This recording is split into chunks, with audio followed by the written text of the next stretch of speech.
Basic शिक्षा परिषद में छात्र और शिक्षक का रेशियो ठीक हो, 1,25,000 से अधिक शिक्षकों की भर्ती का कार्यक्रम हम लोगों ने संपन्न किया। अब हम लोग पीएम श्री योजना के अंतर्गत 1500 विद्यालयों का कायाकल्प भी कर रहे हैं।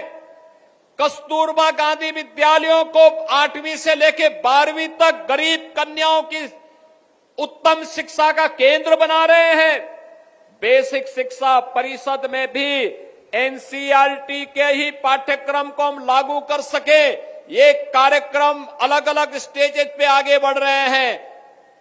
नेशनल एजुकेशन पॉलिसी के अंतर्गत इन कार्यक्रमों को सफलतापूर्वक आगे बढ़ाने का कार्यक्रम आज बेसिक शिक्षा परिषद आगे बढ़ाने का काम कर रहा है। तो अब हम लोग अगले चरण में आ गए हैं।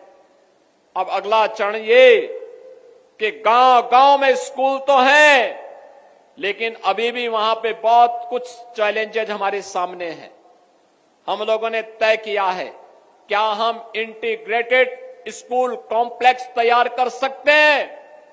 और आज मुझे बताते हुए प्रसन्नता है, बरेली के अंदर सरदार अटल बिहारी वाजपेयी जी, पूर्व प्रधानमंत्री जी के ये शताब्दी वर्ष चल रहा है। हम लोगों ने 2023 में सरदार अटल जी के प्रति श्रद्धांजलि व्यक्त करते हुए प्रधानमंत्री मोदी जी के कर कमलों से उत्तर प्रदेश में 16 अटल आवासीय विद्यालय प्रारंभ किए थे।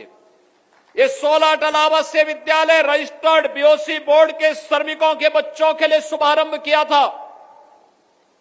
आज बरेली का अटल आवासीय विद्यालय प्रारंभ होने जा रहा है। अभी नवाबगंज में थोड़ी देर में हम लोग जाएंगे। 70 करोड़ रुपए की लागत से लॉजिंग फूडिंग की सारी व्यवस्था वहां पर उन बच्चों के लिए हम लोग उपलब्ध करवाते हैं।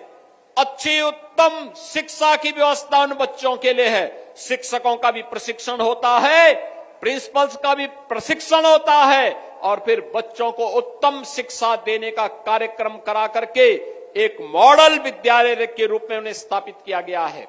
और उस तर्ज पर बेसिक शिक्षा परिषद ने भी हर जनपद में मुख्यमंत्री कंपोजिट विद्यालय को प्रारंभ करने का निर्णय लिया है। और पहले चरण में 57 जनपदों में जहां पर अटल आवासीय विद्यालय नहीं खोले गए हैं, वहां पर ये सीएम कंपोजिट विद्यालय प्रारंभ होने जा रहे हैं। ये मॉडल होगा पहले चरण जनपद स्तर पर। दूसरे चरण में हम लोग इसको लेकर के आएंगे तहसील स्तर पर, यानी विधानसभा स्तर पर।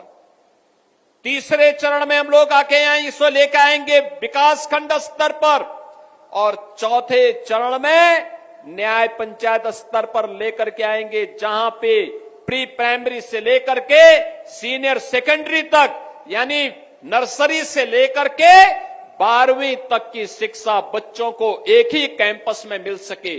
खेल कूद की व्यवस्था हो, स्किल डेवलपमेंट की व्यवस्था हो, पूरे शिक्षकों के लिए आवासीय व्यवस्था हो। इस कार्यक्रम को लेकर के हम इस अभियान को लेकर के बढ़ने जा रहे हैं।